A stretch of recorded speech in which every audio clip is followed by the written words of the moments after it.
कहानी भूतिया झील। पीलीभीत जिले की मंगला नदी से निकलती एक झील है जिसमें इतनी मछलियां हैं कि पूरा देश 1 महीने तक मछली खा सकता है। लेकिन कभी भी इस झील का ठेका नहीं हो पाता, क्योंकि इस झील में अगर एक बार कोई जाल अंदर गई तो फिर वो जाल कभी बाहर वापस नहीं आ सकती।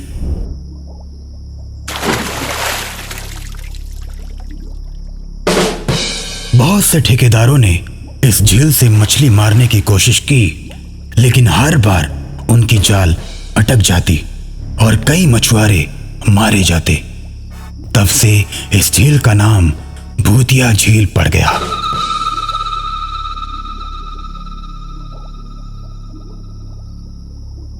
कोई भी इस झील का ठेका लेने की हिम्मत नहीं जुटा पाता, लेकिन उत्तराखंड से आए एक ठेकेदार ने इस झील का ठेका ले लिया और अब बड़ी बड़ी जालें इस झील के अंदर पड़ने वाली हैं।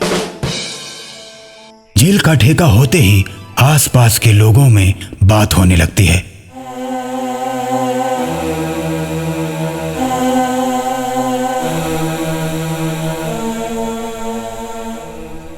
अरे भाई देखना, ये ठेकेदार एक भी मछली नहीं मार पाएगा। तो जाल डालते ही उसकी जाल अटक जाएगी। क्यों भाई? क्योंकि इस झील से आज तक कोई भी ठेकेदार मछली नहीं मार पाया, क्योंकि इस पानी के अंदर एक जिन्न रहता है। अरे वाह, तब तो खूब मजा आएगा देखने में। ये बातें करते करते दोनों आदमी वहां से चले जाते हैं।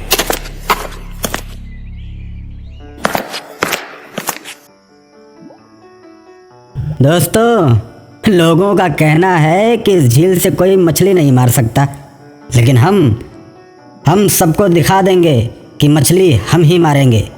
चलो दोस्तों, जाल डालना शुरू करो। ठेकेदार के इतना कहते ही मजदूर बड़ी बड़ी जालें झील के अंदर डाल देते हैं। देखते ही देखते पूरी जाल मछलियों से भर जाती है। जाल को देख ठेकेदार बहुत खुश होता है। देखा दोस्तों, हमने कर दिखाया। ये लोग कह रहे थे कि यहाँ कोई मछली नहीं मार सकता। अब हम बहुत अमीर बन जाएंगे। और जाल बाहर निकालो, तुम सबको तुम्हारा इनाम मिलेगा। तभी एक मजदूर चिल्लाता है, मालिक, जाल अटक गई, बाहर नहीं आ रही। ये सुन ठेकेदार परेशान हो जाता है। अरे झील के अंदर कूदो और जाल को निकालो, देखो किसी पत्थर में फंसी होगी। ठेकेदार की बात मानकर 4 मजदूर पानी के अंदर कूद जाते हैं। नीचे जाकर देखते हैं तो जाल कहीं भी अटकी नहीं है। बाहर आकर ठेकेदार को जाल के किसी भी तरह से न फंसे होने की बात बताते हैं। ठेकेदार गुस्से से आग बबूला हो जाता है। जब जाल फंसी ही नहीं तो बाहर क्यों नहीं आ रही? फिर से जाओ और जाल को बाहर निकालो। इस बार जैसे ही मजदूर पानी के अंदर जाते हैं, वैसे ही जिन्न उनको डुबाकर मार देता है। और थोड़ी देर के बाद चारों मजदूरों की लाश पानी के ऊपर तैरने लगती है। ये देख ठेकेदार डर जाता है और अपने भाई को फोन करता है।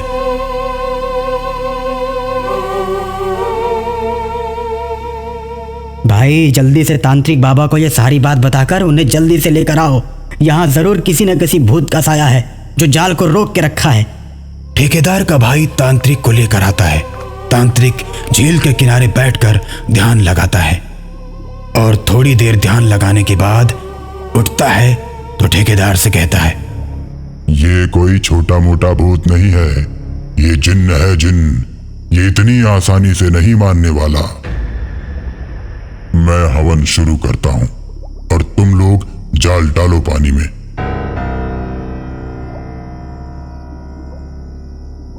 मजदूर थोड़े डर जाते हैं, लेकिन तांत्रिक पर भरोसा करके झील में जाल डालने लगते हैं और तांत्रिक हवन करता है।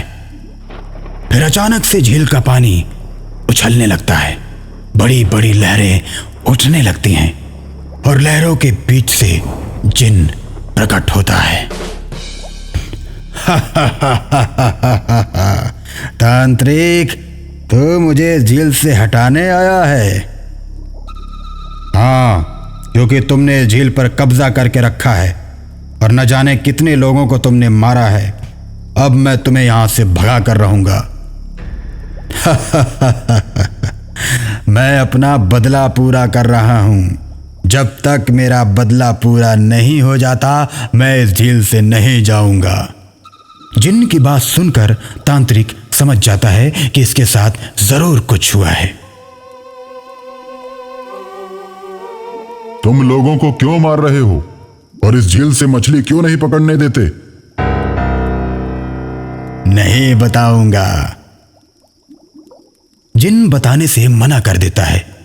तब तांत्रिक कमंडल का जल लेकर जिन्न पर डालता है। जिन्न चिल्लाने लगता है और बोलता है, मैं एक मछुआरा था। इस झील में जितनी भी नावें थी उन सब में सबसे बड़ी नाव मेरी थी और मुझे मछली पकड़ने की सभी कला आती थी। सबसे ज्यादा मैं ही मछली पकड़ता था, जिससे मैं धीरे धीरे बहुत अमीर आदमी बन गया।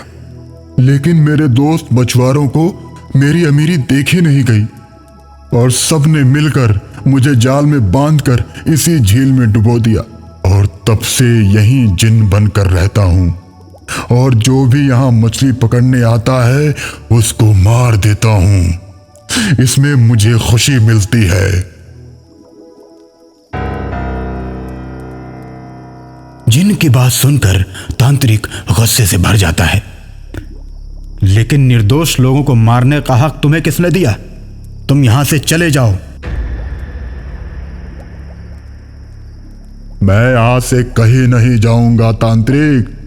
तू चला जा, नहीं तो तुझे भी मार दूंगा। अरे जिन्न, अभी तक तूने तांत्रिक की ताकत देखी कहां है? अब देख। तांत्रिक हवन करना शुरू कर देता है। हवन कुंड से आग की लपटें इतनी तेज उड़ती हैं कि जिन्न को अपनी ओर खींचकर हवन कुंड के अंदर जलाकर राख कर देती हैं। अशोकनगर गांव में रामू नाम का एक लड़का अपने मम्मी पापा के साथ रहता था।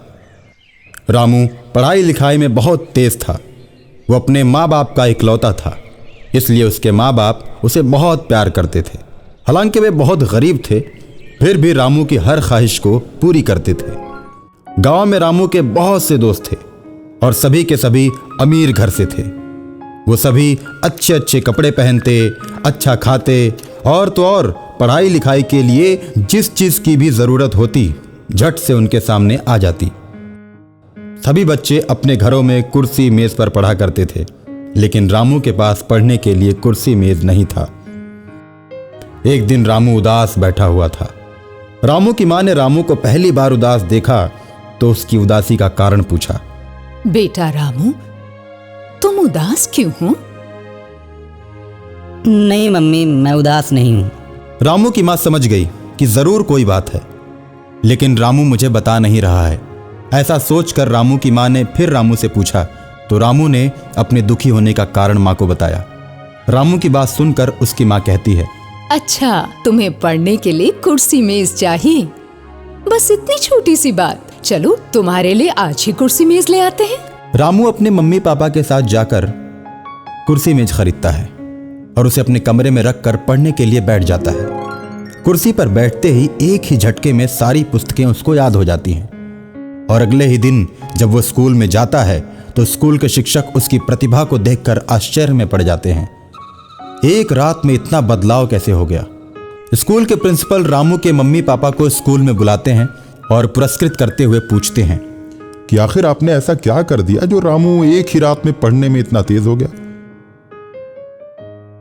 वैसे तो मेरा रामू रोज ही पढ़ता है। एक तो स्कूल में अच्छे शिक्षकों द्वारा पढ़ाया जाना और उसके बाद उन्हीं पढ़ी हुई चीजों को घर पर आकर पढ़ना, यही सब चीजें तो रामू को तेज बनाती हैं।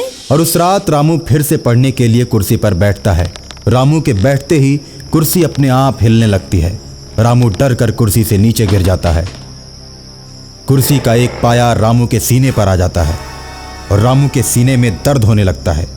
रामू जोर से चिल्लाता है, मम्मी, कुर्सी को मेरे ऊपर से हटाओ, मैं दम गया हूँ, जल्दी आओ। रामू की मम्मी उसकी आवाज़ सुनकर भागी भागी आती है और एक ही झटके में कुर्सी को उसके ऊपर से हटा देती है। रामू क्रोध की वजह से खिड़की के रास्ते कुर्सी को नीचे फेंक देता है। 3 मंजिल से नीचे गिरने के बाद कुर्सी टूट जाती है। रामू के ऐसा करते ही उसकी माँ गुस्से से भर जाती है और उससे कहती है, मैं तुम्हारे लिए इतनी महंगी कुर्सी लेकर आई और तुमने एक ही झटके में उसे फेंक दिया। मुझे नहीं चाहिए ऐसी भूतिया कुर्सी, इसने तो मुझे मार ही दिया होता अगर तुम नहीं आए होती तो। अभी दोनों बात कर ही रहे होते हैं कि कुर्सी अपने आप घर में आकर चलने लगती है।